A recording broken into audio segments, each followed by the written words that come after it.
বিসমিল্লাহির রহমানির রহিম। ইন্নাল্লাহা ইয়া'মুরু বিল আদলি ওয়াল ইহসান ওয়া ইতাই যিল কুরবা। সাদাকাল্লাহুল আযীম। এই তিনটা থাক। 9 দফা ওনাদের এই কোরআনের এই আয়াতে 6 দফা আছে। আমরা প্রথম 3টা দফা পড়লাম। আল্লাহর ঘোষণা, ইন্নাল্লাহা, অবশ্যই আল্লাহ, ইয়া'মুরু, তিনি আদেশ দিচ্ছেন, বিল আদলি, ন্যায় বিচারের। কি বিচার? ওয়াল ইহসান, সদাচরণের। ওয়া ইতাই যিল কুরবা, নিকট আত্মীয় স্বজনদেরকে দান সাদকা করার। প্রথম পেলাম 3টা। বাংলাদেশে যারা স্বাধীন করার জন্য নেমেছিল ছাত্র জনতা, ওদের প্রথমে ছিল উই ওয়ান জাস্টিস, ন্যায় বিচার। এক কথা বলেন না কেন? দ্বিতীয় নম্বরে ছিল মানবাধিকার, ওয়াল ইহসানের ভেতরে মানবাধিকার লুকিয়ে আছে। 3 নম্বরে তারা বৈষম্য দূর করতে চেয়েছিল। কথা বলেন না কেন? ইতাই যিল কুরবা, আয়াতের ব্যাখ্যায় বৈষম্য দূর করার ঘটনাগুলো আছে। আমরা তুলে ধরবো তাফসীর থেকে। আপনারা কি থাকবেন? সত্যি থাকবেন? এবার আসেন তো, আয়াতের বাংলা যেহেতু বলা হয়ে গেছে, যতটুকু পড়লাম, শানে নজুলের ভেতরে তাকান। ওই জামানায় পুরা মক্কার ভেতরে 3 জন ওসমান ছিল। একজন ওসমান ইবনে তালহা, যিনি কাবার চাবি বহন করতেন। 2 নম্বরে ওসমান ইবনে আফফান, নবীজির জামাই। 3 নম্বরে ওসমান ইবনে মাজউন। এই লোকটা পরবর্তীতে সাহাবী হয়ে যায়। বিশ্বনবী কাবার দেওয়ালের সাথে হেলান দিয়ে বসে আছে।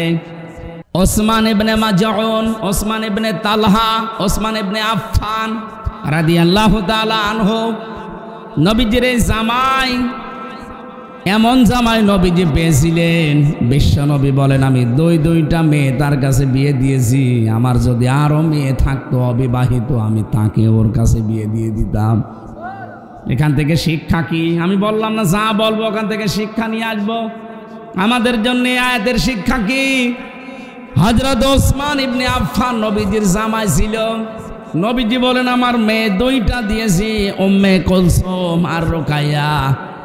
এরপরও আমি কোনোদিন অশান্তিতে, কোনোদিন চিন্তায় থাকি নাই। আমার মনে মনে সিদ্ধান্ত ছিল, যদি আমার মেয়ে আরও থাকতো বিবাহিত না হয়ে, তাকেও আমি দিয়ে দিতাম।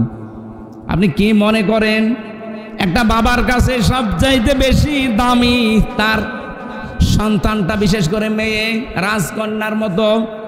এই মেয়েটাকে আজ আমরা অনেক মানুষ এমন এমন জায়গায় বিবাহ দিচ্ছি। খালি সম্পদ দেখে, বাড়ি ঘর দেখে যদি বিবাহ দেন, আগে দেখবেন ছেলেটা মানুষ কিনা। খালি সম্পদ আর টাকা পয়সা দেখে যদি বিবাহ দেন, আজকেই পেপারে দিয়েছে দেখলেন, সন্তানটাকে না দেখে খালি টাকা পয়সা আর জমি জায়গা ঘর বাড়ি দেখে বিয়ে দিয়েছিল, কিন্তু ছেলেটা মানুষ না, ওটা মদখোর। রাতের বেলা এসে মদের টাকা চেয়েছে, স্ত্রীর কাছে দিতে পারেনি, জবাই করেছে। সম্মানিত ভাইরা, আমরা যারা এখানে জামাই আছি, শ্বশুর যারা বসে আছে, এটা যেহেতু রেকর্ড হচ্ছে, আমার শ্বশুরও শুনছে। বলেন তো, শ্বশুররা কি এই বিশ্বাস এখন করতে পারছে যে আমার এই মেয়েটা দিয়েছি, এইটাই নিরাপদে আছে? তারা 24 ঘন্টায় টেনশনে থাকে। আমার তো শ্বশুর যারা আছে, তাদের তো এই বিশ্বাস থাকা দরকার যে মেয়ে আমার আরো থাকলে আমি আরো দিতাম, কিন্তু একটাই দিয়েছি, তার এই অসুখে রাখতে পারে না, অশান্তির ভেতরে রেখেছে। নবীজি নিজে ওসমানের কাছে মেয়েগুলো দেওয়ার পরে মাঝে মাঝে বলতেন, আমি এত নিশ্চিন্তে আছি ওসমানের কাছে 2টা পরপর মেয়ে দিয়ে, আমার কাছে যদি আরো মেয়ে থাকতো সেইটাও আমি দিয়ে দিতাম। আমরা জামাই, আমাদের আচরণগুলো ঠিক এরকম হওয়া দরকার। স্ত্রীর সাথে তাদের ভালো ব্যবহার, তাদের আচার আচরণ, তাদের ভরণ পোষণ, সাধ্য মতো যদি চেষ্টা করেন, শ্বশুর শাশুড়ি যেন মনে করেন না এ জামাই না, একজন ফেরেশতা পেয়েছি আমরা। অথচ আমাদের নামে মামলা পর্যন্ত দেয় এমন শ্বশুর শাশুড়ি আছে আমাদের আচরণের কারণে। যৌতুকের টাকা চাই, নাউজুবিল্লাহি মিন যালিক। আপনার লজ্জা করেন? আপনি কি মানুষ? 18 18 বছর 20 বছর 25 বছর শ্রম দিয়ে দিয়ে মেয়েটা মানুষ করে আপনাকে দিচ্ছে, ওই মেয়েটা জীবনেও কোনো কাজ কোনো উপকার এই বাবার লাগবে না। ওই বিয়ের পর থেকে মরণ পর্যন্ত যা করবে সব আপনার জন্যে। কথা বলছেন এখন? আপনার ছেলে মেয়ে এসে পেটে নেবে, আপনার সংসার সামলাবে, সারাটা জীবন আপনার পাশে থাকবে।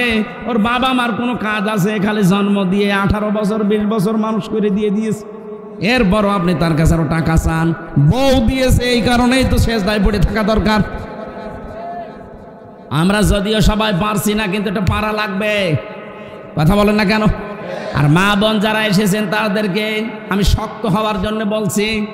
আমি নিজে পুরুষ, আমি জানি আমাদের দুর্বলতার জায়গা কোনটা। আপনারা শক্ত হবেন।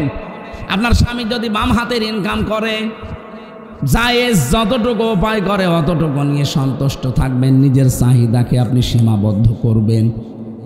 আপনার স্বামীর উপায় মাসে 20,000 টাকা, আপনি যদি আপনার সাজতেই প্রতি বছরে এমন এমন আবদার করেন, ও কাজ করতে 18,000 চলে যায়, ও বাকি কি করবে 2,000-এ? এই জন্য আপনাদেরকে বলছি, মা বোনেরা, মেয়েরা এসেছে? হ্যাঁ, বিভিন্ন জায়গায় যারা বসে আছেন আপনাদেরকে বলছে, আর রেকর্ড হচ্ছে, কালকে সারা দুনিয়ায় যাবে। সম্মানিত মা বোন যারা এসেছেন বা আসবেন, শুনবেন, আপনাদের আমি এক কথাই বলছি, শক্ত হবেন। আমি ভাই, আমি পুরুষ, আমি জানি পুরুষের দুর্বল জায়গা কোনটা। আমি সিক্রেট ওপেন করে দিলাম। আপনারা শক্ত হবেন। কোনো হারাম ইনকাম করে যদি বাড়িতে আসেন, বলবেন না ওইটা খেয়ে স্বামী স্ত্রীর মিলনের পরে যে সন্তান পেটে আসবে, সন্তানটা জন্মগতভাবেই তো হারামখোর হবে।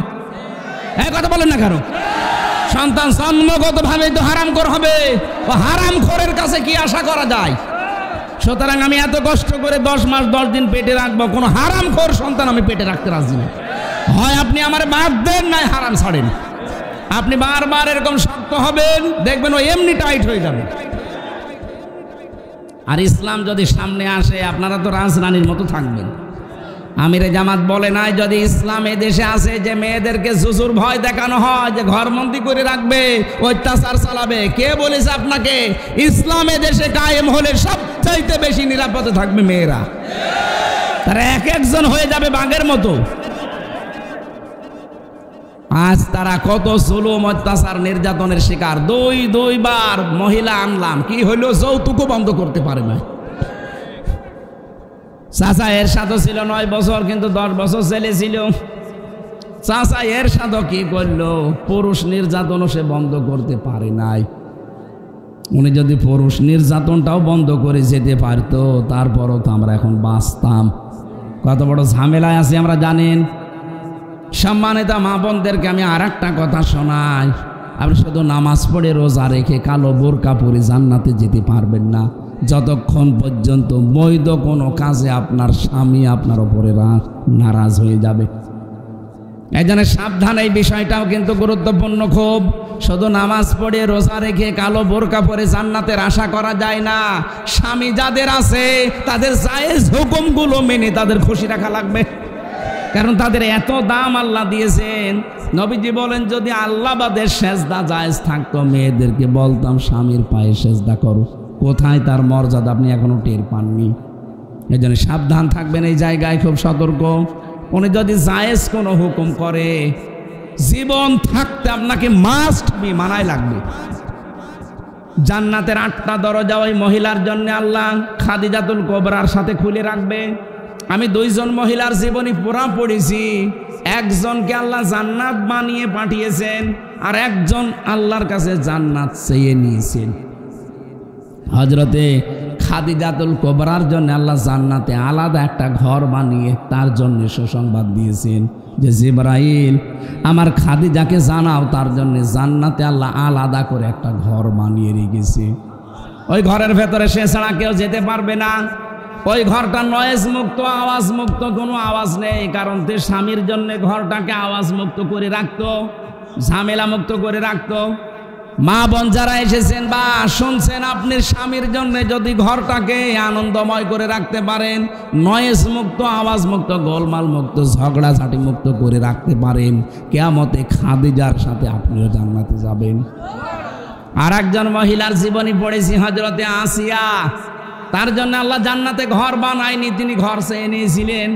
আল্লাহ সরাসরি জান্নাতে পাঠিয়ে দিয়েছিলেন তার উপর অত্যাচার দেখে। হযরতে আসিয়া বলেছিলেন, ইযে ক্বালাত রব্বি বিনিলি ইনদাকা বাইতান ফিল জান্নাহ। ইয়া আল্লাহ, তুমি আমার জন্য জান্নাতে ঘর, জান্নাত পাঠিয়েছো না, জান্নাতে একটা ঘর আমার জন্য বানাও যেখানে বসে তোমাকে দেখা যায়। দুইজন মহিলার স্বামী কেন্দ্রিক বিষয়। একটা স্বামীকে অতুইনু আলা দীনি যাওজাতিহা, নবীজি বলেন যে স্ত্রী তার স্বামীকে দ্বীনের কাজে, ইসলামের কাজে, মানবতার কাজে পাঠিয়ে দিয়ে আরো ছাড় দেয়, সুযোগ দেয়, উৎসাহ দেয়, এই মহিলাকে আল্লাহ জান্নাতের ভেতরে 8টা দরজায় খুলে রাখবে। ভালো করে শোনেন, অতুইনু আলা দীনি যাওজাতিহা, যেই মহিলা তার স্বামীকে দ্বীনের কাজে, ইসলামের কাজে, একামতে দিনের কাজে হোক, ইসলাম প্রচারের কাজে হোক, অথবা মানবতার কোনো কাজে ছাড় দেয়, সুযোগ দেয়, আর তাকে উৎসাহ যোগায় পেছন দরজা দিয়ে যে করেন আপনি, ওই মহিলাকে কিয়ামতের দিন 8টা দরজা খুলে বলবে যে দরজা দিয়ে পারো প্রবেশ করো। কিন্তু 100 জনের 98টা মহিলা এই কাজ আর স্বামীর পক্ষে করে না, আরো বাধা দেয়। এখানে যত স্বামী আছে বলেন তো কোন স্ত্রী এগুলো করে? যে আপনি দিনের কাজ করছেন, একামতে দিন প্রতিষ্ঠার কাজ করেন, আপনি মানবতার জন্য কাজ করেন, আমার পরিবারে যা হচ্ছে আমি দেখছি, কষ্ট হলো আমি মেনে নিলাম, আপনি করেন, আপনাকে আমি উৎসাহ দেই, আরও আপনি বাধা দেন, আর নামাজ পড়ে আপনি জান্নাতে যাবেন। আল্লাহ আমাদের মেয়েদেরকে খাদিজাতুল কুবরা, উনি জীবনে 1 ওয়াক্ত নামাজ পড়েননি, রোজা রাখেননি, হজ করেননি, যাকাতও দেননি, কারণ এগুলো নাজিল হওয়ার আগেই তার ইন্তেকাল হয়ে গেছে। কি কথা বলেন না? অথচ শুধু স্বামীকে সাহায্য করার কারণে ওনাকে আল্লাহ জান্নাতে ঘর বানিয়ে সুসংবাদ পাঠিয়েছে। এখান থেকে কিছু নেওয়া যায় না আপনার? আপনি আপনার স্বামীর জন্য পেছন দরজা দিয়ে সাহায্য করবেন, যেন খাদিজার মতো আপনার জন্য আল্লাহ একটা ঘর জান্নাতে বানিয়ে রাখে। আর স্বামী যখন বাইরে থেকে আসবে, এই ঘরটা নয়েজ মুক্ত রাখবেন। আসলে তো তার মাথা ঝালাফালা করে দেন, তার জন্য ঘরটা শান্ত সৃষ্ট করে রাখেন, নির্মল পরিবেশ তৈরি করেন, ও যেন বাইরে থেকে এসে তার ক্লান্তি দূর হয়ে যায়। খাদিজাকে এই জন্য আল্লাহ একটা ঘর আলাদাভাবেই বানিয়ে দিয়েছেন। জোরে বলেন সুবহানাল্লাহ। এই জন্য ওসমান ইবনে আফফানের কথা বলছিলাম, আমাদের জামাইগুলো আমরা হব এমন যেন শ্বশুর শাশুড়ি দুশ্চিন্তা না করে, নিশ্চিন্তায় থাকে। ওনারা যদি মেয়ে আর একটা থাকে, যদি আমাকে দেওয়ার মতো, তাও যেন দিতে চায়। আল্লাহ আমাদের জামাই যারা আছি ওসমানের মতো আর রোকিয়ার মতো বানিয়ে দাও, বলেন আমিন। আল্লাহ পাক প্রথম অর্ডার দিচ্ছেন, ইন্নাল্লাহা ইয়ামুরু বিল আদলি, তোমরা ন্যায় বিচার কায়েম করবা। কি বিচার? এখানে আদল মানে, আমি আদল শব্দের 3টা ব্যাখ্যা পড়েছি। 1 নম্বরে মা মান আলাদা লুগাতানা শারহান, আল্লাহর সাথে আদল করা লাগবে, রাসূলের সাথে আদল করা লাগবে, সৃষ্টি জগতের সাথে আদল করা লাগবে। আল ইহসান, ভালো ব্যবহার করবেন।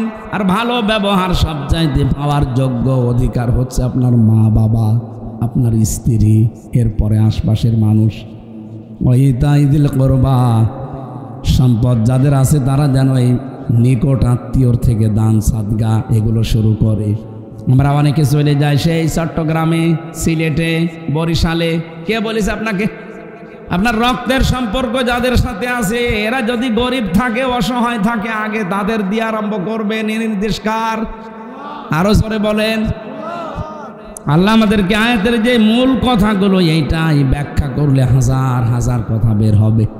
আল্লাহ শর্টকাটে যা বলেছি মেনে চলার তৌফিক দেন, বলেন আমিন।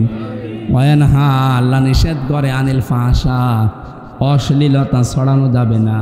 অল মুনকার, মন্দ কোনো কাজে জড়ানো যাবে না।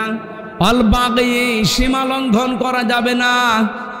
ইয়াইযুকুম লাআল্লাকুম তাযাক্কারুন, আল্লাহ বলেন এতক্ষণ তোদের ওয়াজ করলাম, আমার ওয়াজগুলো যদি তোরা মেনে নিতে পারিস তোদের উপকার হবে। দুনিয়া আখিরাতে আল্লাহ আমাদেরকে এই ওয়াজগুলো মেনে চলার তৌফিক যেন দান করেন, বলেন আমিন। আল্লাহ পাক বলেন অবশ্যই এই যে একটা আমানত, কোরআনে কারিমকে আল্লাহ আমানত বলেছেন, এই আমানতটা আমি পেশ করেছিলাম আকাশের কাছে, জমিনের কাছে, পাহাড়ের কাছে, কেউ রাজি হয়নি। ফা বাইনা সবাই অস্বীকার করেছে, অপারগতা স্বীকার করেছে। ইয়াহমিল নাহা, তাকে বহন করার জন্য কেউ রাজি না। প্রত্যেকেই বলেছে বিশাল আমানত, এত ভার, এত ওজন আমাদের দ্বারা নেওয়া সম্ভব না। ওয়াশফাক না, তারা ভয় পেয়েছে। এই মানুষগুলো তো বহন করতে চায়নি, এই সৃষ্টিগুলো তো আমার কোরআনে কারিমকে বহন করতে চায়নি। শুধু তাই না, তারা ভয়ও পেয়েছে। রব্বুল আলামিন বলেন অবশেষে মানুষ এ দায়িত্ব নিয়েছে। ইন্নাহু কানা যালুমান জাহুলা, নিশ্চয় সে অতিশয় জালেম এবং অজ্ঞ। কি বুঝলেন এই আয়াত থেকে?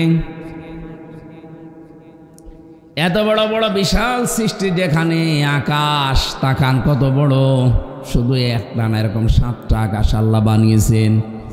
আল্লাযী খালাকা সাবআ সামাওয়াতিন তিবাকা,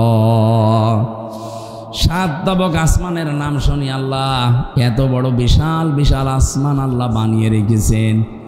জমিনের ভেতরে শুধু আমরা চোখে যা দেখি এতটুকুই না, কত বড় বিশাল জমিন। এই জমিনকে ঠিক রাখার জন্য আল্লাহ যে প্রেক স্বরূপ পাহাড় গেঁথে দিয়েছেন, এত বড় বড় বিশাল পাহাড়, কেউ আল্লাহর এই কোরআনকে আমানতকে রাজি হয়নি। প্রত্যেকেই ভয় পেয়েছে, না আমরা পারবো না। তো মানুষ আমরা যে কোন বুদ্ধিতে, কোন জ্ঞানে আমরা নিলাম এটা, এত বড় আমানত আমাদের কাছে আছে। আমানতের যে খেয়ানত করবে, নবীজির ভাষায় সে মুনাফিক। কি এটা কিন্তু আমাদের ওপর এখন আমানত।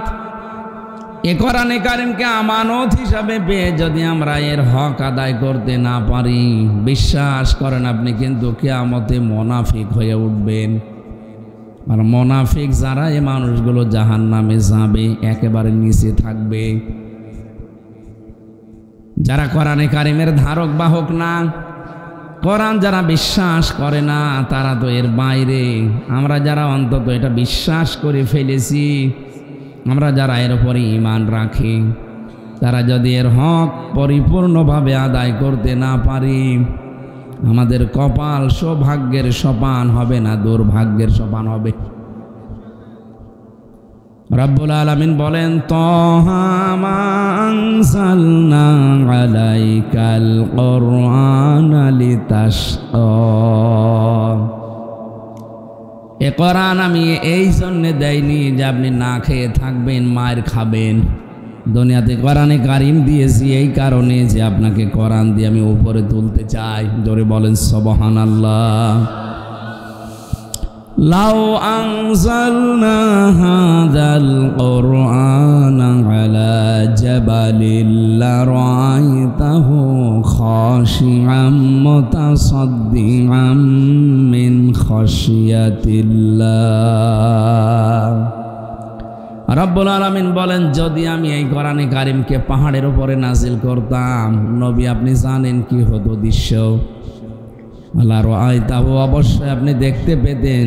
খাশিআতাম মুতাসাদ্দিআ, 2টা শব্দ দিয়েছেন আল্লাহ। 1 নম্বরে সে ভয়ে বিনীত হয়ে, 2 নম্বরে বিভক্ত হয়ে যেত, খণ্ড খণ্ড হয়ে যেত। মুতাসাদ্দিকান শব্দের শাব্দিক অর্থ হচ্ছে 2 ভাগ হওয়া। পাহাড় পর্যন্ত 2 ভাগ হয়ে যেত। আল্লাহর ভয়ে, কারণ এটা আল্লাহর মুখ থেকে বের হওয়া বাণী। আমরা শুনতে যত সহজ মনে হচ্ছে, বিষয়টা অত সহজ না। আপনি চিন্তা করতে পারেন আল্লাহর মুখের বাণী, এটা বের হয়েছে সরাসরি তার মুখ থেকে। কি ডিস্টার্ব হয় কেন?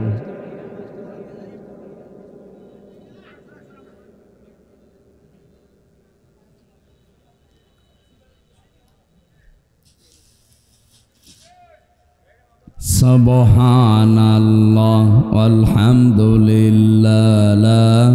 ইলাহা ইল্লাল্লাহ সুবহানাল্লাহ আলহামদুলিল্লাহ লা ইলাহা ইল্লাল্লাহ লা ইলাহা ইল্লাল্লাহ মুহাম্মাদুর রাসূলুল্লাহ।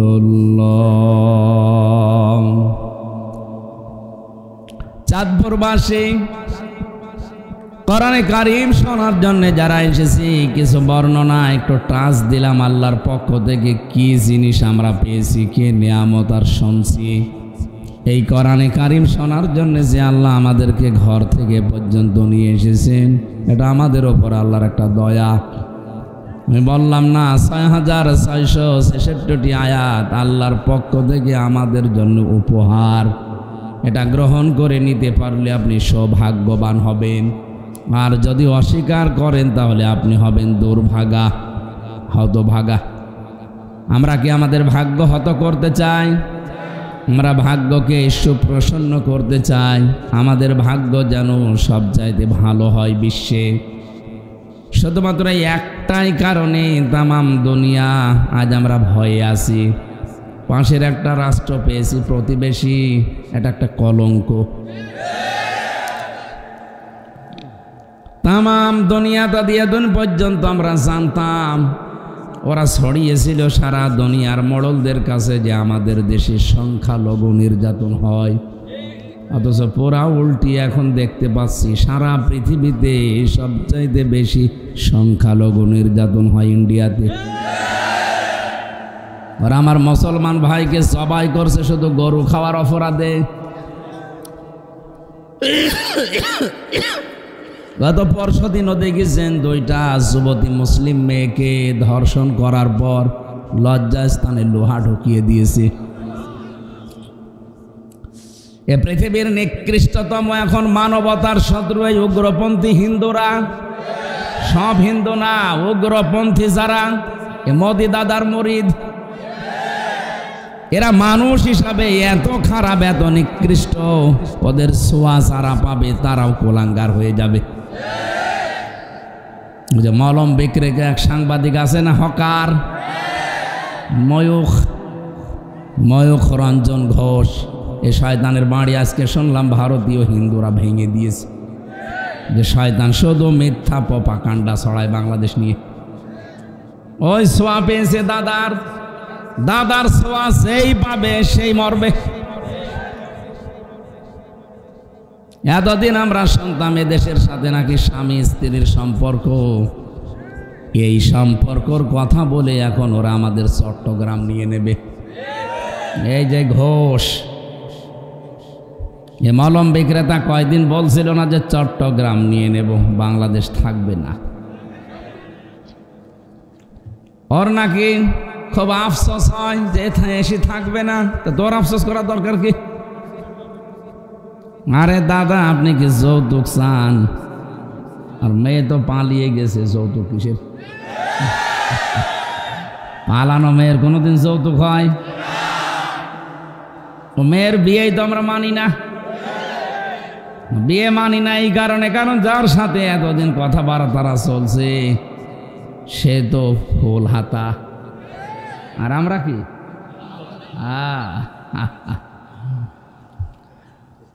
ফুল হাতার সাথে তো হাফ হাতা যাবে না, যাবে? এখন দাদাকে হাফ হাতা করা লাগবে।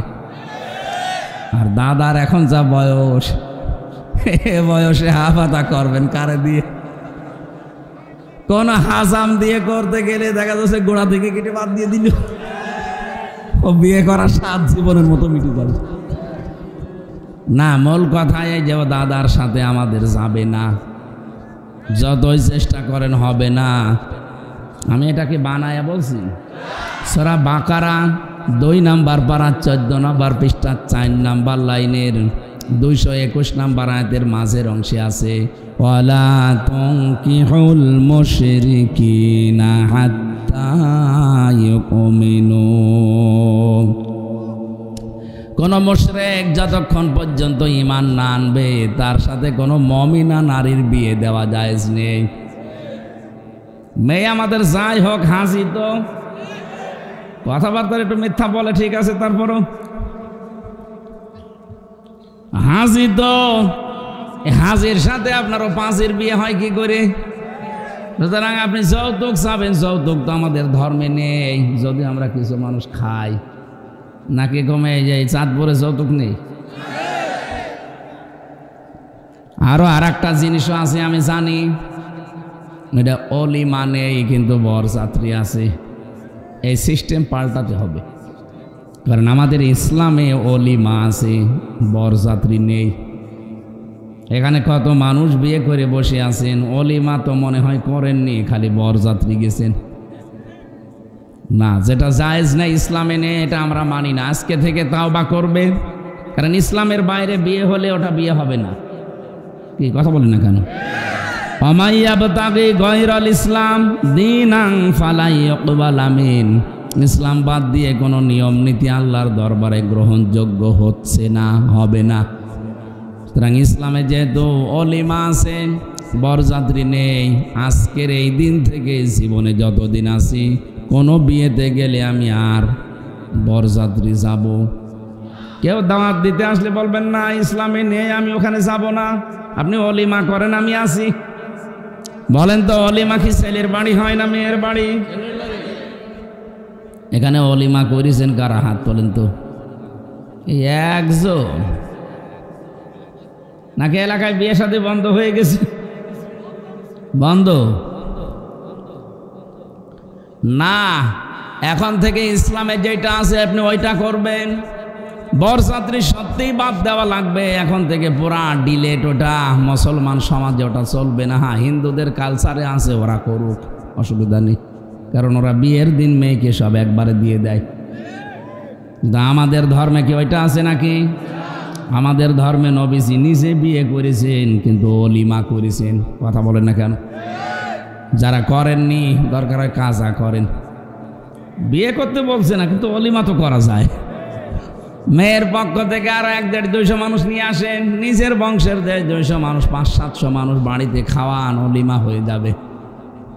আমারটা যদিও করা নেই, আর আমার বেশি বরযাত্রী ছিল না, আমার তো 7 জন। শ্বশুরকে বলেছি 7 জনের যে খাওয়ানো টাকা আমি দিয়ে দেব, এখন তোমার শোধ করা লাগবে। বারবার বলছি এই কারণে, কারণ আমার ছেলে নেই, আমার 3টা মেয়ে, আমার বাসা লাগবে না। আমি যাতে মাতাল হলো তো তাহলে ঠিক আছে, আমি আমার তো বাসা লাগবে। এখন থেকে যে অলিমা হবে না বরযাত্রী যাবেন? হ্যাঁ ঠিক আছে, আলহামদুলিল্লাহ, তাহলে আমি বেশি যাব। ও চাঁদপুরবাসী, যে ষড়যন্ত্র করছেন আমাদের ধর্মে যেহেতু এটা নেই, আমিরে জামাত ডাক্তার শফিকুর রহমান হাফিজাহুল্লাহ ঘোষণা দিয়েছেন কয়েকদিন আগে, বাংলাদেশের 1 ইঞ্চি মাটি না, হাফ ইঞ্চির দিকে কেউ যদি অবৈধভাবে তাকায় তার চোখ তুলে ফেলা হবে।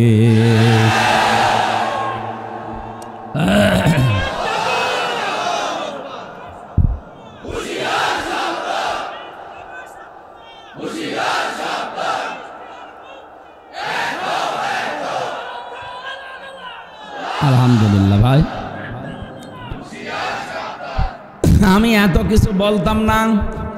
ওরা মুসলমান এতদিন জুলুম অত্যাচার নির্যাতন করে মিথ্যা প্রপাগান্ডা ছড়িয়েছে, ঠিক আছে, কিন্তু এখন দেখছি প্রতিনিয়ত ওরা আল্লাহর ঘর ভাঙতেছে। একটা ধোয়া তুলে বিশ্বের বিভিন্ন দেশে আমরা শুনি কেউ মাটির নিচে তেল পায়, গ্যাস পায়, সোনা পায়, লোহা পায়, আরো শয়তানরা শুধু মাটির নিচে মন্দির পায়। এগুলো কিচ্ছু না, পুরা ভুয়া। 500 বছর আগে, 1000 বছর আগে নাকি ওখানে মন্দির ছিল, এই জন্য আল্লাহর ঘর তারা ভেঙে দিচ্ছে। আমরা যেতে এখন বলি ঢাকার স্বামীবাগের ইস্কন মন্দির, 500 বছর আগে ওইটা আমার মসজিদ ছিল। আমাদের ধর্মে জোর জবরদস্তি নেই, বাড়াবাড়ি নেই, এই জন্য আমরা কিছু বলি না। যদি বাড়াবাড়ি জোর জবরদস্তি থাকতো, এ দেশে মাত্র 4 ভাগ হিন্দু, পিটিয়ে বিদায় করে দিতাম। না, আমরা জানি এই দেশে যে জন্ম নিয়েছে সেই এই দেশের বৈধ এবং গর্বিত নাগরিক। আমার যেমন দেশের উপর হক আছে, অধিকার আছে, তারও আছে। বাংলাদেশ আমরা সাম্প্রদায়িক সম্প্রীতির উজ্জ্বল দৃষ্টান্ত পৃথিবীতে দেখিয়েছি। এদেশে রোজার পোষা পাশাপাশি হয়, কথা বলেন না কেন? ৯৬% মুসলমান এই দেশে, আর মাত্র 4% অন্য ধর্মের মানুষ আছে। 850 বছরে এলাকা মুসলমানেরা শাসন করেছে। যদি বলেন তো আমাদের ধর্মে বাড়াবাড়ি থাকলে একটা হিন্দু থাকতো। আপনারা কি করছেন? বিশ্বের মানুষকে এতদিন জানাতেন যে দেশে সংখ্যালঘু নির্যাতন হয়, অথচ পুরো মিথ্যা। এটা গোবিন্দ পরামানিক পর্যন্ত কয়েকদিন আগে বলিস যে এই দেশে আমরা সব চাইতে এখন আগস্টের 5 তারিখের পর থেকে নিরাপদে আছি। যতই প্রপাগান্ডা ছড়াচ্ছেন আল্লাহ সব যেন ফাঁস করে দিচ্ছে। রব্বুল আলামিন বলেন, মাকারু মাকারনা মাকারা ওয়া হুম লা ইয়াশউরুন। ওই মানুষগুলো ষড়যন্ত্র করেছিল, আর আমি আল্লাহ একটা কৌশল করেছিলাম। ওদের ষড়যন্ত্র আমি আল্লাহ নস্যাৎ করে দিয়েছি, ওরা টেরও পায়নি। ফানজুর কাইফা কানা আকিবাতু মাকরিহিম আন্না দাম্মারনাহুম ওয়া কওমাহুম আজমাইন। বলেন আল্লাহু আকবার। আমি যে কথা বলি ওখান থেকে বাস্তবে একটা শিক্ষা নিয়ে আসি। দেখেন তো আয়াতে কি শিক্ষা আছে? সূরা নমল 19 নম্বর পারা 20 নম্বর পৃষ্ঠার 5 নম্বর লাইনের 52 নম্বর আয়াতগুলো। রব্বুল আলামিন বলেন, ফানজুর কাইফা কানা আকিবাতু মাকরিহিম। আপনি একটু নজর করে দেখেন না কেন এই সমস্ত অপরাধী যারা ষড়যন্ত্র করেছিল এদের সাথে আমি আল্লাহ কি আচরণ করেছি? আন্না, অবশ্যই আমি আল্লাহ, দাম্মারনাহুম, আমি আল্লাহ ধ্বংস করে দিয়েছি তাদেরকে, অকওমাহুম, তাদের জাতিকে, জ্ঞাতি গোষ্ঠীকে, আজমাইন, পুরাটাই। কিভাবে ধ্বংস করেছি এবার আল্লাহ যেন আমাদের চোখে আঙ্গুল দিয়ে দেখাচ্ছেন। যদিও আয়াতটা লূত আলাইহিস সালামের জামানার ঘটনা, কিন্তু বাংলাদেশে 2024 সালের 5 আগস্টে মনে হয় নতুন করে নাজিল হয়েছে। দেখেন মেলে কিনা। ফাতিল কাবুয়ুতুহুম খাবিয়াতাম বিমা যালামু। এই এদিকে তাকান। আল্লাহ পাক বলেন ফাতিলকা, এভাবে যেন হাত দিয়ে দেখাচ্ছেন, যারা আলেম আছে বুঝবেন। ফাতিলকা বুয়ুতুহুম, বাইতুন দেননি, বুয়ুত বহু বচন, হুম জমির। এটা আমার যেন কেন মনে হচ্ছে আল্লাহ নিজের আঙ্গুল দিয়ে ভাবে আমাদেরকে ইঙ্গিত দিচ্ছে, এই যে এই সেই ঘরগুলো, এই সেই ঘরগুলো। এটা কামালের ঘর, এটা মায়ার ঘর, এটা নাসিমের ঘর, এটা হানিফের ঘর, এটা কাওয়ার ঘর।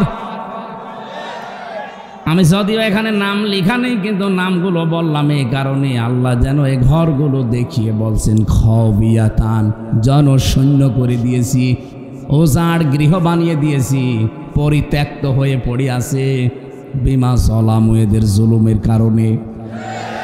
এ মানুষগুলো এত জুলুম করেছিল, এত অত্যাচার, নির্যাতন, গম খুন, আয়না ঘর পর্যন্ত বানিয়েছে। আমি প্রথম 10 দিন ছিলাম এই আয়না ঘরের মিনি, যেটা বড়টাই আমার নেয়নি। আমি দেখেছি মানুষের প্রতি অত্যাচার কিভাবে করা হয় সেখানে। মানবতা পুরোপুরি ধ্বংস হয়ে গেছে ওই ঘরে। আল্লাহ বলেন বিমা যালামু, এদের জুলুমের কারণে এদের বাড়ি ঘর পর্যন্ত অভিশপ্ত হয়ে গেছে। এগুলো এখন সব জনশূন্য। আপনি যান মায়ের বাড়িতে যান, আমার কুষ্টিয়ার হানিফের বাড়িতে যান, দেখবেন উজাড় পড়ে আছে এখন টয়লেট। একটা ইট পর্যন্ত মানুষ রাখে নাই। অনেকে পায়খানার প্যান্ট পর্যন্ত খুলে দিয়ে চলে গেছে। এমনি না, বিমা যালামু, এদের জুলুমের কারণে। কারণ এই জায়গাগুলোই বসে বসে এই মায়া সাহেব,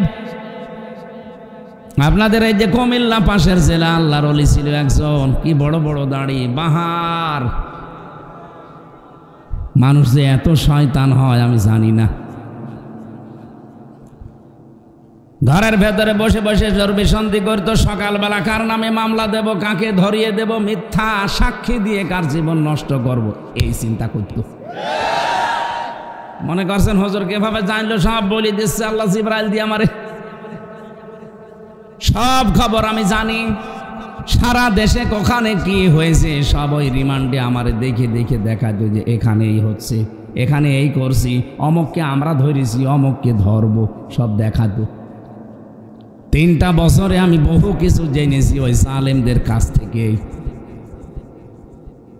কোথায় কি হবে, কুষ্টিয়ায় হানিফ সাহেব কি করবে, সকালবেলা কাকে মিথ্যা মামলায় জড়াবে, সবগুলো ওরা আগে থেকে জানে। কি শুরু হয়েছিল দেশে আপনি জানেন? ভালো মানুষ এই যে গিয়াস ভাই ঘুমিয়ে আছে ঘরে, ঘুম থেকে উঠে দেখছে থানার হাজতে, কি গো তুই গাছ কেটেছিস? কখন? স্বপ্নে। এইটা চলছিল দেশে। আমি বেশি বলে ফেললাম?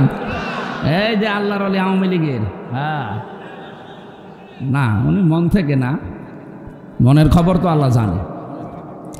আল্লাহ রসুলের একনিষ্ঠ ভক্ত, দাড়ি দেখে টের পাচ্ছেন না? আল্লাহ যেন অমরের মতো বানিয়ে দেন, বলেন আমিন। কোনো মানুষ যদি একবার ইসলামের দিকে ফিরে আসে, আল্লাহর দিকে, আল্লাহ এত বেশি খুশি হয়। একটা হারানো সন্তান 10 বছর পরে মা পেলে যেমন খুশি হয়, তার চাইতে আল্লাহ বেশি খুশি হয় একটা মানুষ যখন ইসলামে ফিরে আসে। আমরা চাই যারা ভুল করেছেন আপনার ওই ক্ষতিপূরণটা দিয়ে ফিরে আসেন। না আপনি অনেকে বলে যে আস্তাগফিরুল্লাহ রব্বি মিন কুল্লি, না হবে না। আপনি কি দোষ আল্লাহর কাছে করেছেন, তাহলে আস্তাগফিরুল্লাহ পড়েন। যদি জমিনে কারো কাছে করেন, তাহলে তার কাছে স্বীকার করেন, তার ক্ষতিপূরণ দেন, এরপরে বলেন আমারে মাফ করেন। এই যে আপনার পাশে 2 জেলা পরে ফেনীর এক ওসি ছিল আমার সাথে, এই নুসরাত হত্যা মামলার একেবারে বাস্তব। উনি আমার সাথে জেলে ছিল। একদিন আমার ওই ফাঁসির কন্ডেম ছেলে যে বলছে হুজুর আমি জীবনে একটা তওবা করেছি, দেখেন তো আমার তওবা কত দূর গেল। ঠিক আছে বলে, যে নির্বাচন গেল আমি বাইরে ছিলাম, আমি রাত 12টার পর থেকে আমার যা দলবল আছে এদেরকে নিয়ে আল্লাহর নামে ভোট কাটা আরম্ভ করলাম। বাক্স ভর্তি করে ফজরের আজান দিলে সব জায়গায় জায়গায় পৌঁছিয়ে দিলাম। আমি গোসল করলাম আর ওযু করলাম, পবিত্র হলাম, 2 রাকাত নফল নামাজ পড়লাম, এরপরে বললাম আস্তাগফিরুল্লাহ। হুজুর আমার এই তাওবা কি হয়েছে? না আপনার তাওবা হয়নি, আপনার ইয়ার কি হয়েছে? আপনি কি আল্লাহর কাছে অপরাধ করেছেন যে আস্তাগফিরুল্লাহ পড়ছেন? আপনি তো অপরাধ করেছেন হামজার কাছে। কথা বলেন না কেন? একটা এমপি বানাতে 3.5 লাখ 4 লাখ হামজা লাগে, হামজার বউ লাগে। আপনি একবারে সবারটা দিয়ে দিলেন। হ্যাঁ, এখন যদি মাপ পেতে চান, আপনার এই আস্তাগফিরুল্লাহ যদি কবুল হতে হয়, যাদের ভোট আপনি নষ্ট করলেন, যাদের রায়, তাদের বাড়ি বাড়ি যাবেন, যে তাদের কাছে বলবেন যে আমার এই হয়েছে, আপনারা এখন কি করবেন বলেন। ওরা যদি বলে আমরা 2টা করে থাপ্পড় দেব, 2টা করে থাপ্পড় খাবেন। কি অসুবিধা কি? আপনার তো মাপ পাওয়া লাগবে। কিন্তু মাপ পেতে চাইলে ওরা যা চায় তাই করবে। যদি বলে না আমরা প্রত্যেকে একটা করে লাথি দেবো, তো লাথি খাবেন। 2 নম্বরে আপনি যার যা ক্ষতি করেছেন এই ক্ষতিপূরণটা তাকে দিয়ে এরপর আপনি আস্তাগফিরুল্লাহ পড়েন। এই 15.5 বছরে আপনার কারণে অনেক মানুষ বাড়ি ঘুমাতে পারে না, আপনি জানেন? এই 15.5 বছরে আপনার জন্য অনেকে ব্যবসা করতে পারে নাই। আজকের প্রধান অতিথি তারা 2 ভাই এসেছিল না, আমার কাছে বলছিল যে আমরা খুব চাপে ছিলাম, এখন একটু আছি শান্ত। কত মানুষ তার জায়গায় বসে যে ব্যবসা করবে, খালি দলীয় পরিচয়ের কারণে করতে পারে না। আপনার কারণে অনেকে তার চেয়ার থেকে আর এক চেয়ারে উঠতে পারে নাই। আমি বেশি বলছি? আপনি খুন, গুম, রাহাজানি, চাঁদাবাজি, এমনকি আয়না ঘর পর্যন্ত বানিয়েছিলেন। কি ভয়ঙ্কর জায়গা গো! একটা মানুষকে, আমার সাথে মুফতি ফখরুল ভাই ছিল, পাশের জেলায় যে নোয়াখালী হাতিয়ায় বাড়ি, উনি আমারে বলছিল হামজা ভাই আপনারে কোথায় রেখেছে আমি জানি না, আমারে নিয়ে গিয়েছিল এই জায়গায় যে এই পায়ের ভেতর দিয়ে হাত ভরে দেয়, যেখানে এইভাবে হাত ভরে সামনে যে ঘর লোহার ব্যারিকেড আছে ওর সাথে হাত টাঙিয়ে চেন দিয়ে আটকিয়ে দেয়। 1-2 মিনিট, 5 মিনিট, 1 ঘন্টা না, বছরের পর বছর এভাবে একটা মানুষ বসে থাকে। খালি 1.5-2 মিনিট সময় দেয় টয়লেট করার জন্য।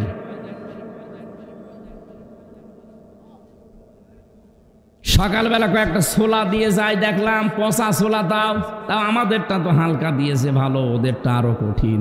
আমি তো মিনিটাই ছিলাম, যারা বড়টাই বিগটা ছিল কি কষ্ট দিয়েছে তাদের। দুপুরবেলা 1 মুঠ খাবার দিয়েছে, তো 1 বাটির ভেতরে 4-5 রকমের তরকারি দিয়ে মনে হচ্ছে কেউ মাখিয়ে দিয়েছে। কয়দিন ওভাবে খেতে পারবেন? তারপরও তো মাথার ওপরে বিশাল টেনশন যে আমি বেশি আছি কিনা কেউ জানে না। কত মানুষের দেখতাম এত বড় বড় নখ হয়ে গেছে, চুল দাড়ি গোপ এত বড় বড়, মনে হচ্ছে জঙ্গল থেকে আসতেছে। রাতের বেলা কাউকে কাউকে এত পিটানো, পিটাতো আওয়াজ হয়তো বাঁচাও, কিন্তু উপরে তো আওয়াজ যাবে না, মাটির নিচে। হঠাৎ রাত 2টা-3টার সময় এসে 4-5 জন মুখ বাঁধা লোক কালো কাপড় দিয়ে আপনার ঘরের সামনে এসে বলবে রেডি হন।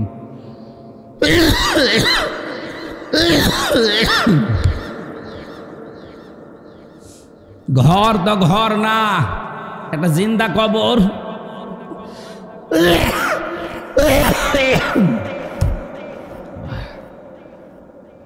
পানি তো ঠান্ডা মনে হয়।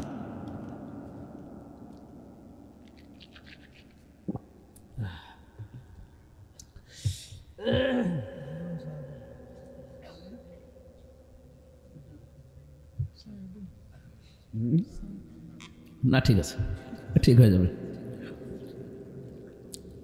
মনে চাপ পড়ছে বেশি তো প্রতিদিন, আজকেও 3টা চলছে, আর কত কোলাবে শরীরে। আরও আরেকটা আছে, সেই আওলাদে রসুল নাকি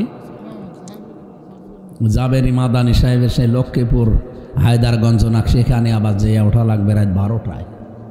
ম্যাশিং হয়ে পড়িস, এই জন্য গলায় আর পারছে না।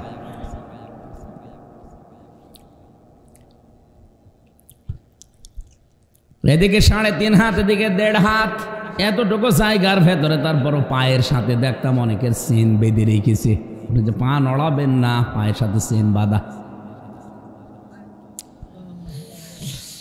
কেউ কেউ আঙ্গুল দিয়ে দেখতাম দেওয়ালের সাথে খসিয়ে খসিয়ে লিখে রেখেছে যে ভাই যদি বাইরে কেউ যেতে পারেন এই নাম্বারটা একটু জানাবেন যে এই লোকটা বেশি আছে। কেউ আছে 8 বছর, 10 বছর, 14 বছর পড়ে আছে দুনিয়ায়, কেউ জানে না। ও লোকটা নিজের নামও বলতে পারে না, যে কি আমার নামও জানে না। কতদিন আপনি নাম মনে রাখবেন? কেউ তো আপনাকে ডাকে না। আপনার নাম যে হামজা, আপনি ভুলে গেছেন। কারণ এই বছর কোন বছর চলছে, কোন সাল, এটা কি মাস চলে, কি বার আজকে, কয়টা বাজে, আপনার জানার কোনো উপায় নেই। কাউকে জিজ্ঞাসা করবেন, গরম শুনবেন। আমার মাঝে মাঝে মনে হয়তো আল্লাহ এখানে যারা দায়িত্ব পালন করে 8 ঘন্টা পর পরে তো পাল্টায়, এরা যে বাইরে যায় ওরা সংসার করে কি করে? ওদের কি সত্যি কি অনেকের মনুষ্যত্ব একেবারে নষ্ট হয়ে গেছে। এত বড় জুলুম আমার মনে হয় আল্লাহ এই কারণে ধরেছে।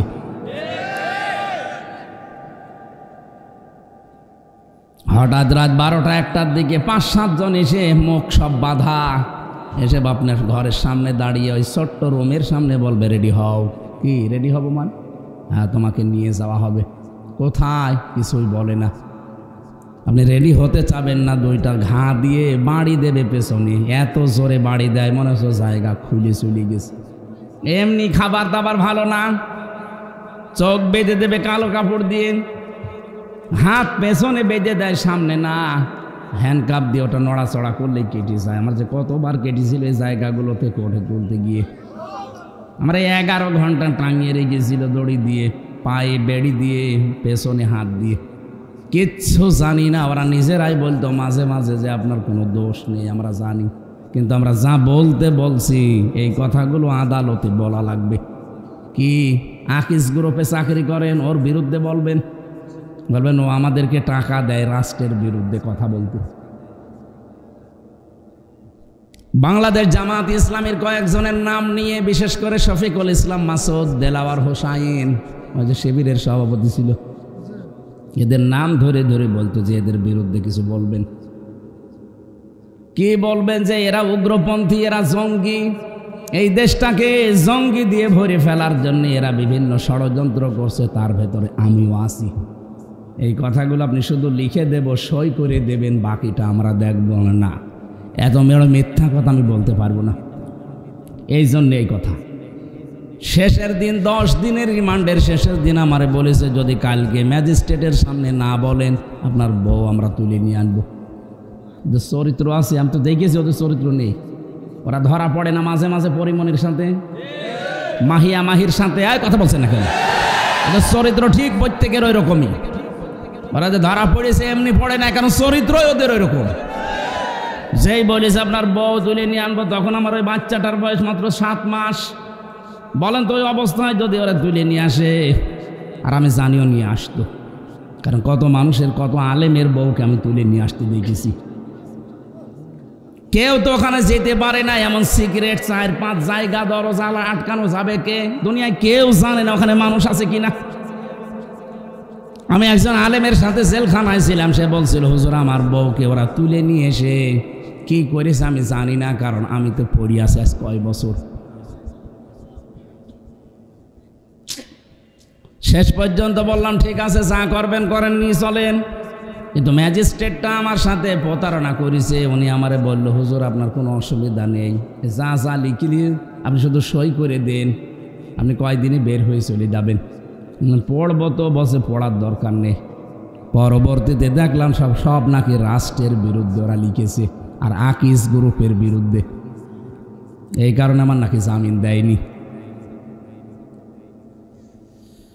জেলখানায় পড়ে আছে 2-3 মাসের ব্যবধানে দেখলাম ওই ম্যাজিস্ট্রেট আমার সামনে, ওর ভেতরে ঘুরে বেড়াচ্ছে ছেলে। বললাম কি আপনি এখানে? হুজুর আমারে মাফ করে দিয়েন, আমার বউ আমারে যৌতুক মামলা দিয়েছে। ঠিক আছে, আপনার তো যৌতুক মামলায় দেওয়ার দরকার, আপনি এই কাজ করলেন আমার জীবনটা। আমি করতাম না, আমারে যা বলে দিয়েছিল উপর থেকে আমি তাই করেছি। সব ওদের সাজানো। এক একজনের নামে শুনতাম মামলা দিয়েছে 313টা, 556টা। একটা মানুষ যদি 556টা মামলার আসামি, ও কবে জামিন নেবে, কবে বের হবে, কবে হাজিরা দেবে? কি করেছিলেন আপনি বলেন তো? এই কঠিন পরিস্থিতি তৈরি করেছেন যারা যারা, তাদের বাড়ি ঘর আল্লাহ উজাড় গৃহ বানিয়ে দিয়েছেন।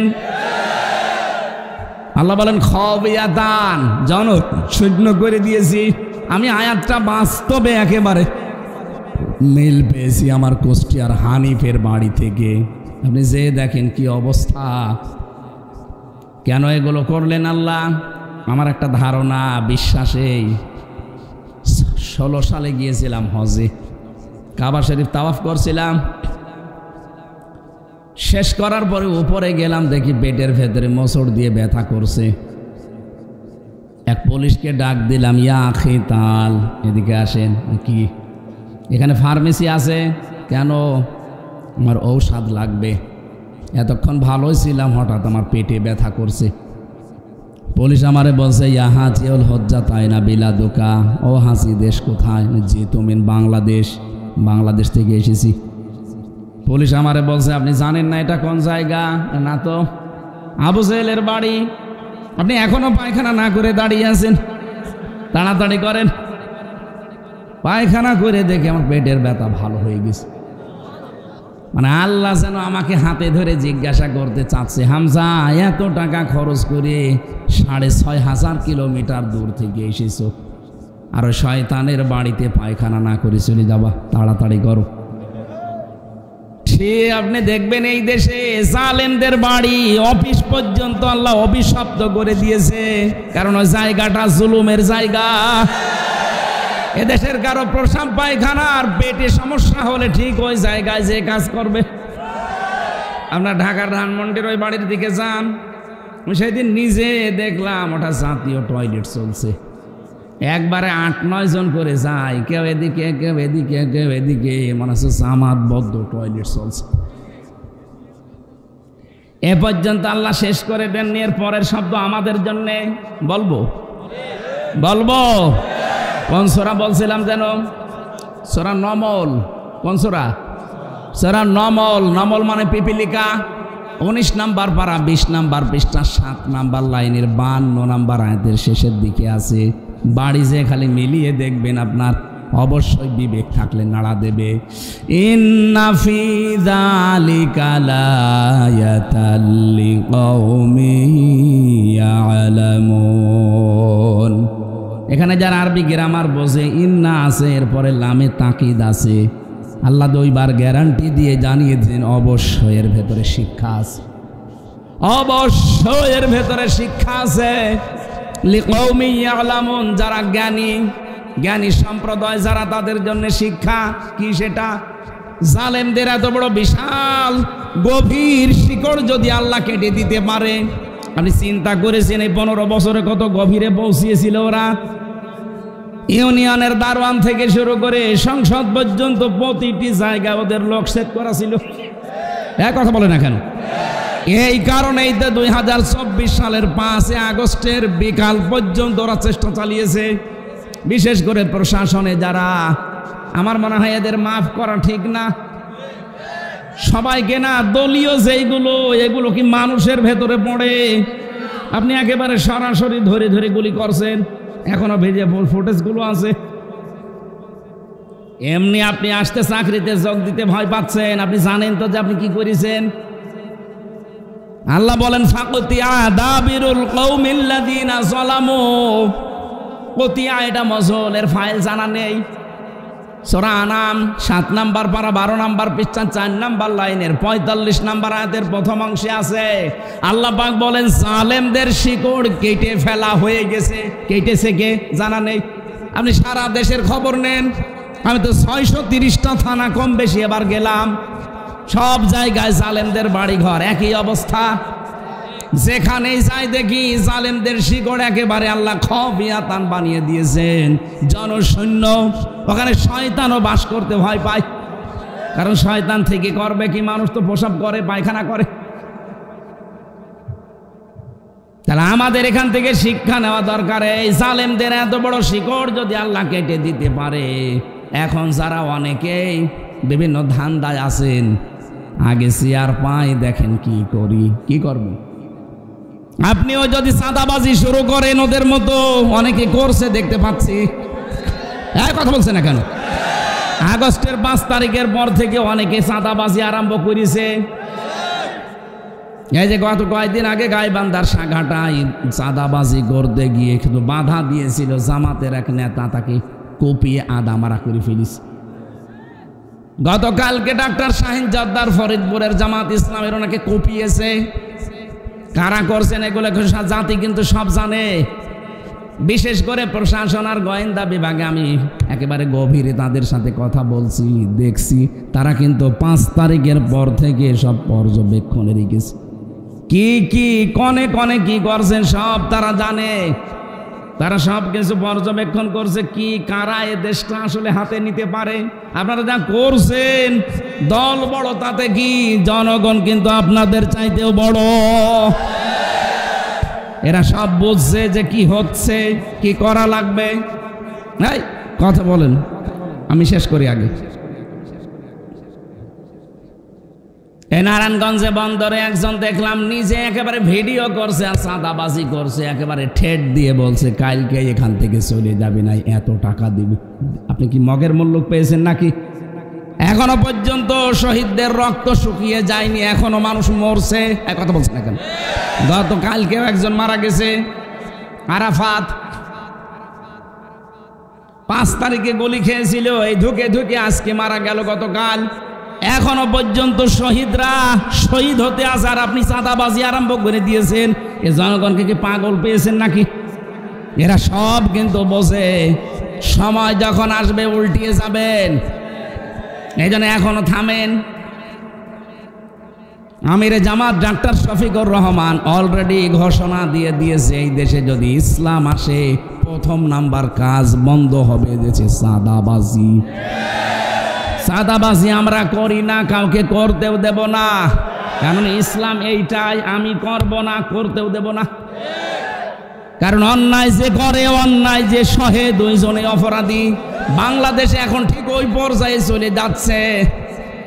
আগস্টের 5 তারিখের আগে এই দেশে মাত্র 100 জনের 15 জন মানুষ এদেশে চাইতো যে কোরআন কায়েম হোক। আর এই কয় মাসের ব্যবধানে এখন 100 জনের 58 জন মানুষ চাচ্ছে এদেশে ইসলাম কায়েম হোক। কারণ মানুষ সব বুঝতে ফেলেছে যে ইসলাম ছাড়া এদেশে শান্তি পাওয়া যাবে না, ইসলামের বাইরে যারাই আসবে তারাই ওদের মতোই হবে। সাদাবাজি আছে কিন্তু নাম পাল্টিয়েছে, এই জন্য এটাও থাকবে না। ইসলাম আসলে সর্বপ্রথম বাংলাদেশ থেকে সাদাবাজ মুক্ত করা হবে। সাদাবাজি যারা করে তারা আমার জন্য তো এখন দোয়া করবে যে হুজুর বেঁচে থাক। তাদের বাড়া ভাতে আমি ছাই দিয়ে দিচ্ছি, গরম ভাতে ছাই দেওয়া হচ্ছে না। গরম ভাত বেলে সবচাইতে বেশি বেজার হয় বিড়াল। এক কথা বলছেন এখন, ওরা কিন্তু বিড়ালের জাত। যারা সাদাবাজি করে খায়, যারা চুরি ছিনতাই করে, এগুলো বিড়ালের চাইতেও খারাপ। আমরা বাঘের বাচ্চা, বাঘের সাথী। আমরা সত্যিই যদি একটু শক্ত হয়ে হুঙ্কার দিতে পারিও, বিড়ালরা নিজের এলাকা ছেড়ে পালাবে। কাউকে ছাড় না, জীবন চলে যায় যাবে, অন্যায়ের কাছে মাথা নত নেই। চাঁদাবাজ কিসের চাঁদাবাজি? 2732 জন মানুষ মারা গেছে, এমনি না। 2780 জন মানুষ হাসপাতালের বেডে কাতরাচ্ছে এই চাঁদা দেওয়ার জন্য না। এক কথা বলে না কেন? কালকে এক হিন্দু পুরোহিত ঠাকুর আমিরে জামাতের আগে বক্তব্য দিয়েছে গাইবান্ধায়, বলছে এই দেশে আমরা সব দেখেছি সংখ্যালঘু নির্যাতন কারা করে। বাংলাদেশ জামাত ইসলামে যদি সত্যি রাষ্ট্রে যেতে পারে আমরা সবচাইতে নিরাপদ থাকতে পারবো। একটা হিন্দু মানুষ বোঝে আর আমরা বুঝবো না মানে? সব বোঝে জনগণ। আপনারা সাবধান হন। মানুষ সামনে কি করবে মানুষের ওপরে ছেড়ে দেন, আপনার চরিত্র আগে ঠিক করেন। জালেমদের এত বড় শিকড় যদি আল্লাহ কেটে দিতে পারে, আপনি আন্দাজে আশায় আছেন যে এই করব সেই করব, কি করবেন আপনি? আপনিও যদি ক্ষমতা পেয়ে জালেম হন, জুলুম করা শুরু করেন, আপনার বাড়িও পায়খানা হবে ইনশাআল্লাহ। জালেমদের কত বাড়ি ঘর দেখে আসলাম। সাহেব পাড়া বানিয়েছে মালয়েশিয়াতে, সব তালা লাগানো দেখলাম। বেগম পাড়া বানিয়েছে কানাডায়, কেউ থাকে না। এ শয়তানরা পালিয়েছে, জালেমরা কিন্তু থাকতে পারে না। এত ভয়, হোটেলে থাকে, চুরি করে হোটেলে একবার যে ঢুকেছে আর বের হয় না। আমি মালয়েশিয়া, সিঙ্গাপুর, থাইল্যান্ডে যেই কয় জায়গায় হোটেলে গেছি দেখি শয়তান দুটো বসে আছে। কি গো হুজুর আগেই চলে এসেছি, দোয়া করেন। কেন? আপনার সে সাহেব পাড়া বেগম পাড়া বলেন না, ওখানে থাকা যায়, পিটিয়ে মেরে ফেলবে।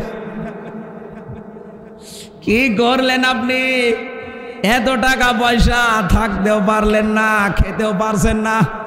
সালমান এফ রহমানের মতো দরবেশ 36,000 কোটি টাকা। কয়েকদিন আগে একটা জরিপ পেয়েছিলাম, এই দেশ থেকে নাকি প্রতি বছরে 42,000 কোটি টাকা করে শয়তানরা পাচার করিস। আরে ভাই, 32,000 কোটি টাকা হলে যেখানে পদ্মা সেতু হয়ে যায়, কথা বলছে না কেন? এর চাইতে তো বড় সেতু বাংলাদেশে নেই। তাও তো 3 বার বাজেট করে মারিং কাটিং করে করা, এত টাকা লাগতো না। সর্বোচ্চ 12 থেকে 13,000 কোটি টাকা হলে ব্রিজ বানানো হয়ে যায়, সেখানে 32,000 কোটি টাকা 3 বার বাজেট বাড়িয়ে বানিয়েছে। আর বাজেট যত বেশি, চুরি তত বেশি। এইটা ছিল দেশের নিয়ম। খালি বাজেট করেন, বাজেট করতে পারলে। আবুল মাল ছিল আর কামাল ছিল। কি আপনার পাশের জেলা কামাল, দুইটাই মাল মাল, আবুল মাল, কামাল।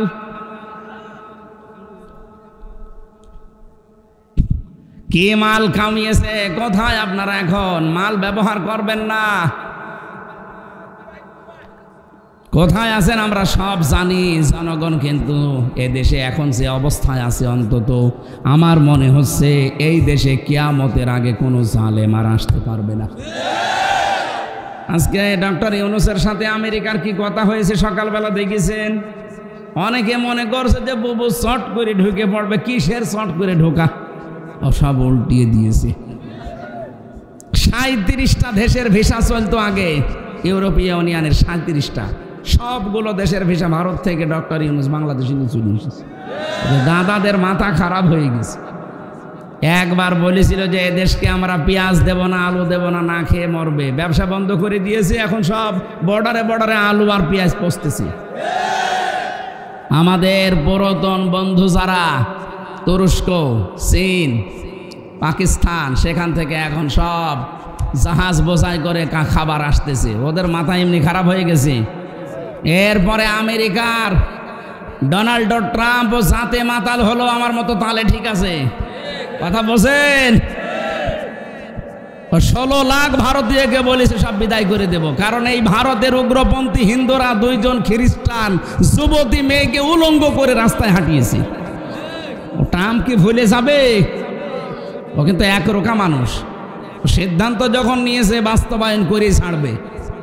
ও যখন বলেছে যে আমি 16 লক্ষ ভারতীয়কে থাকতে দেব না, সব পাঠাবো, আমার মেয়েকে, আমার বোনকে, আমার বউকে ওরা উলঙ্গ করে ঘোরায় নিজের দেশে, ওদের আমি দেখে নেব, তাই করছে। আমার এই মোবাইলটা সর্বোচ্চ কল আসলে আসবে তারেক জিয়া সাহেবের PS এর মোবাইল থেকে। আমার সাথে জেলে ছিল এই কারণে, অপু সাহেব। আর ডক্টর ইউনূসের মোবাইলে কল দেয়, আপনি টের পান, আন্দাজে যে লাফান। ওটা মাথা না, ওটা একটা ম্যাগনেট। কিচ্ছু বলে না, হঠাৎ করে এমন কাজ করবে দাদার ধুতি খুলে যাবে। খালি বলেছিল যে 7 সিস্টার থাকবে না, ও ধুতি আছে কিনা দেখে না। মাথা এমনি খারাপ হয়ে গেছে আপনাদের, আমরা জানি। ডক্টর ইউনূস যদি আর সত্যি কিছুদিন থাকে, আর ওর যেখানে যেখানে হাত, ওকে কল দেয় চীনের প্রধানমন্ত্রী শি জিনপিং, হ্যাঁ, ওরে কল দেয় একেবারে Donald Trump, Joe Biden, Barack Obama.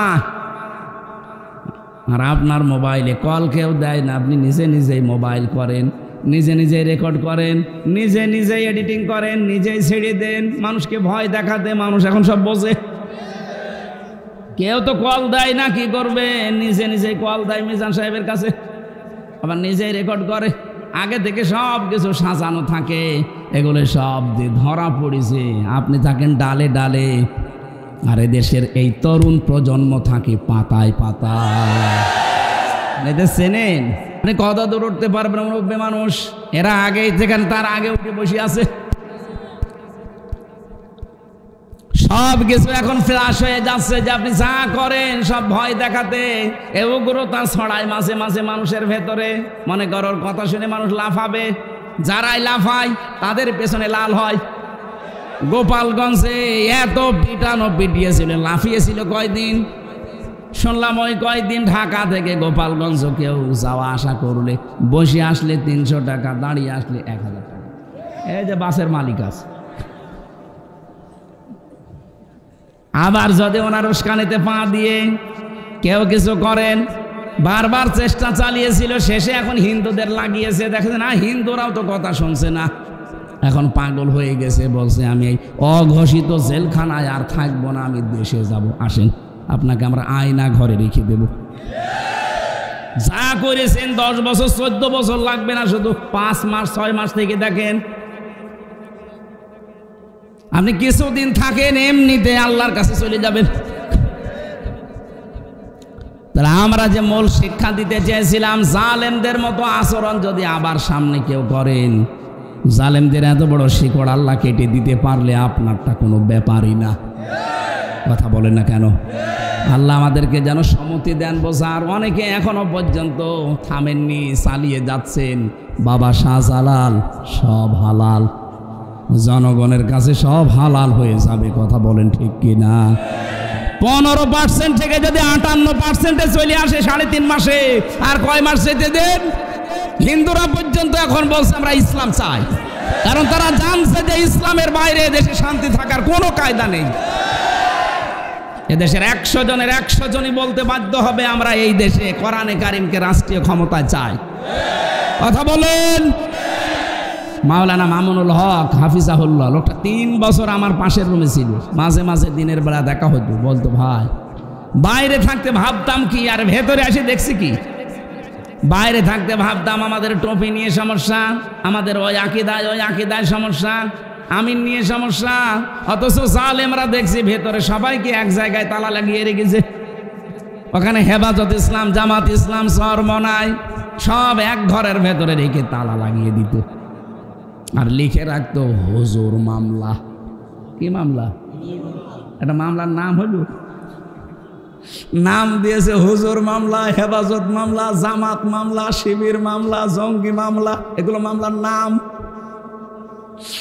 আরে ভাই মামলার নাম হয়তো মার্ডার মামলা, ধর্ষণ মামলা, এই কথা বলছেন না কেন? চুরি মামলা, ডাকাতি মামলা, এইগুলো নাই নাম হতে পারে, হুজুর আবার মামলা হয়? কোথায় পৌঁছিয়েছিলেন আলেমদের সাথে? আল্লাহ এমনি আপনাকে নামিয়েছে। আমরা যে তেলাওয়াত করলাম আয়াত সূরা নাহালের 90 নম্বর আয়াতে, বৈষম্য বিরোধী ছাত্র আন্দোলনের 9টা দফা ছিল, এই আয়াতে 6 দফা আল্লাহ দিয়ে দিয়েছেন।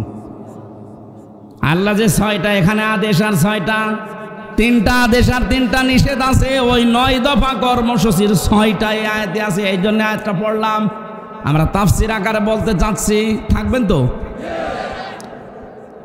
এটা তাফসির মাহফিল যদিও লেখেননি, নাকি লিখেছেন?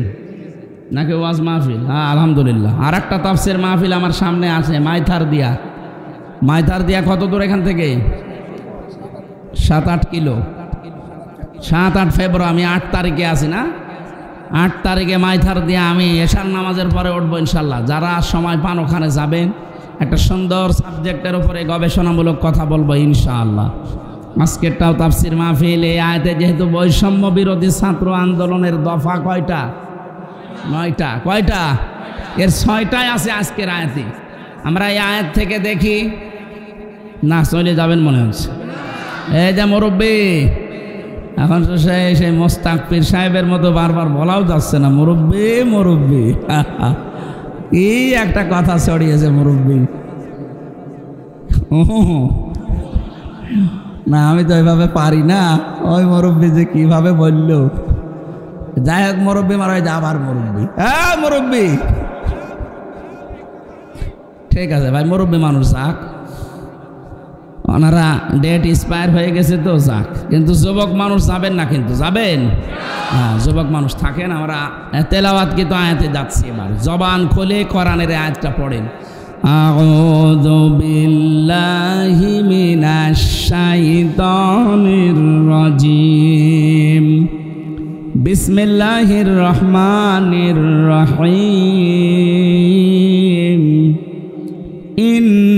ইন্নাল্লাহা ইয়া'মুরু বিল আদলি ওয়াল ইহসান ওয়া ইতাই যিল কুরবা। সাদাকাল্লাহুল আযীম। এই 3টা থাক।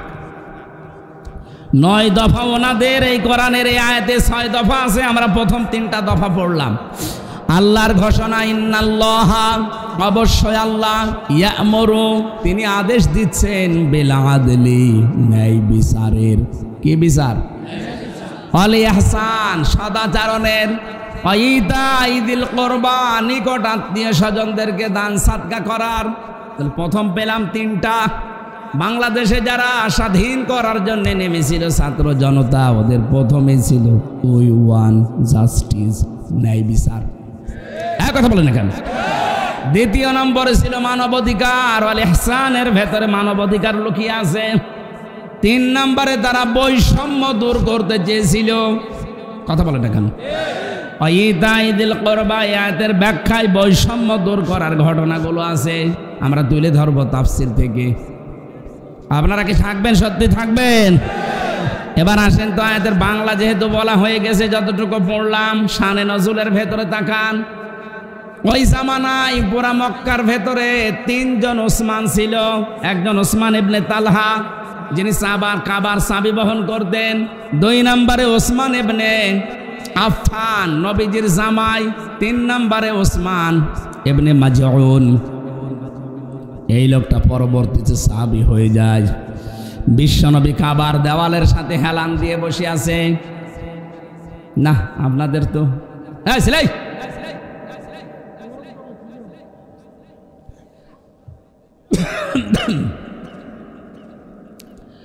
ওসমান ইবনে মাজউন, ওসমান ইবনে তালহা, ওসমান ইবনে আফফান রাদিয়াল্লাহু তাআলা আনহু, নবীজির জামাই। এমন জামাই নবীজি পেয়েছিলেন, বিশ্ব নবী বলেন আমি দুইটা মেয়ে তার কাছে বিয়ে দিয়েছি, আমার যদি আরো মেয়ে থাকতো অবিবাহিত আমি তাকে ওর কাছে বিয়ে দিয়ে দিতাম। এখান থেকে শিক্ষা কি? আমি বললাম না যা বলবো ওখান থেকে শিক্ষা নিয়ে আসবো। আমাদের জন্য আয়াতের শিক্ষা কি? হযরত ওসমান ইবনে আফফান নবীজির জামাই ছিল। নবীজি বলেন আমার মেয়ে দুইটা দিয়েছি, উম্মে কুলসুম আর রুকাইয়া।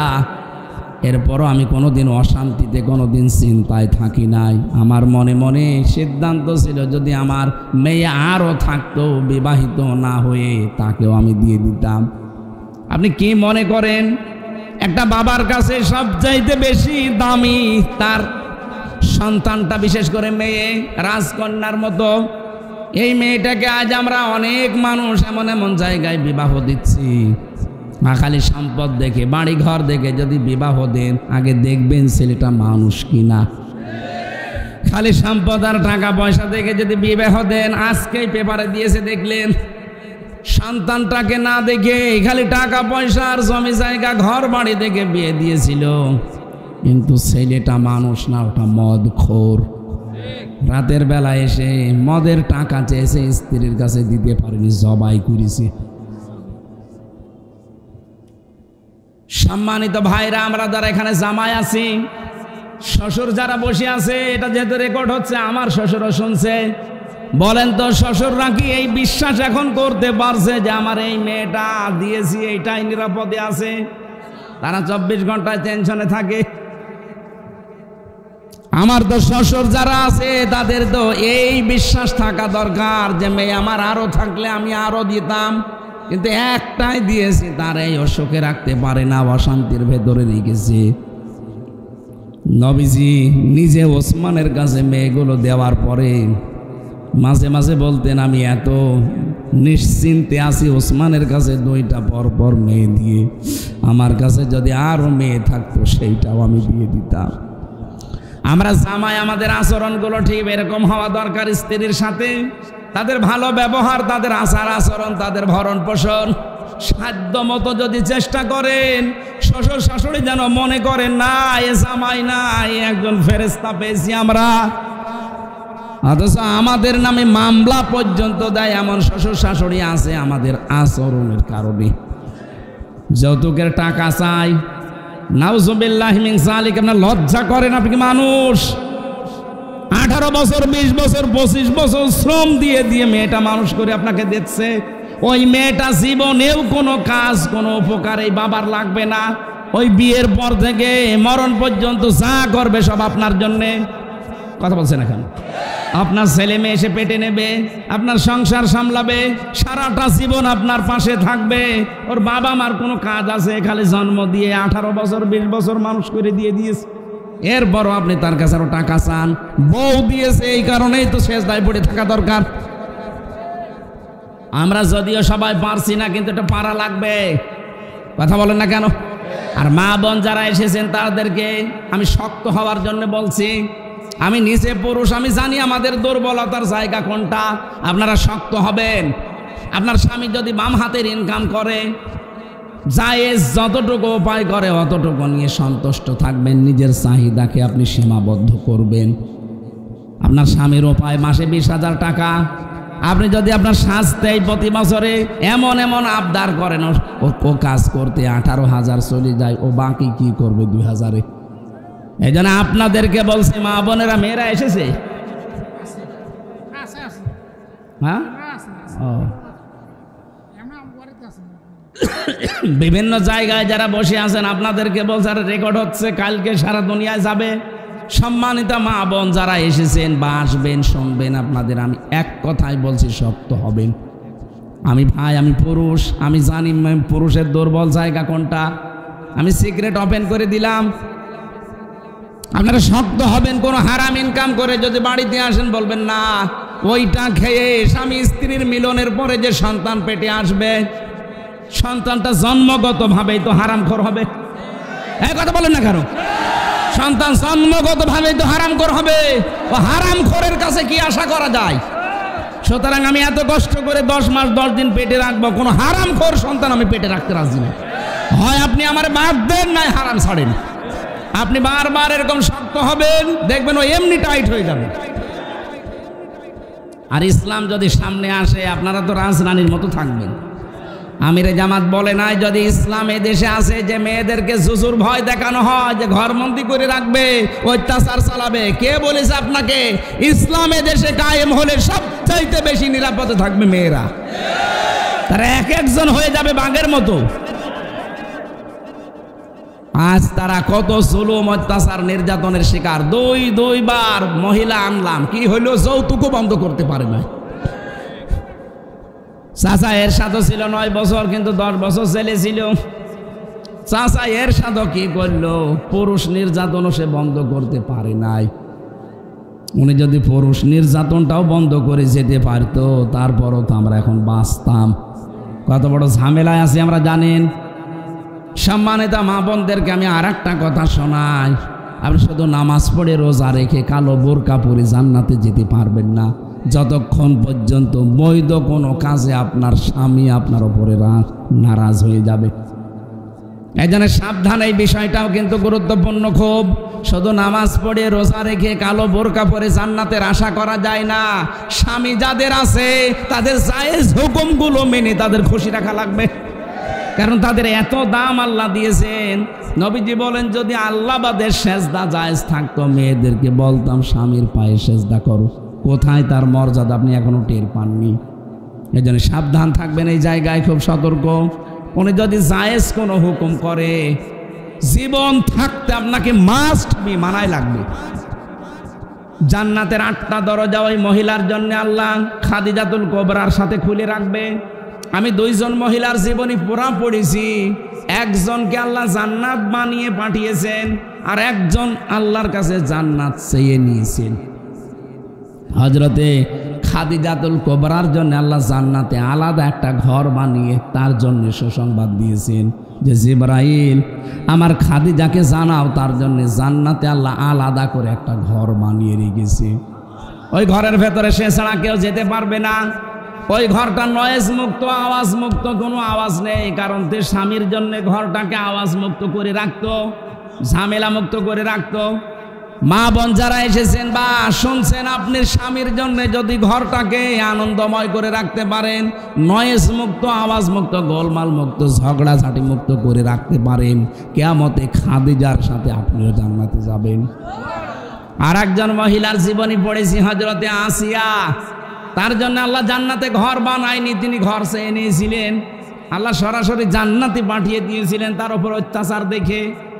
হযরতে আসিয়া বলেছিলেন ইদে ক্বালাত রাব্বি বিনিলি ইনদাকা বাইতান ফিল জান্নাহ।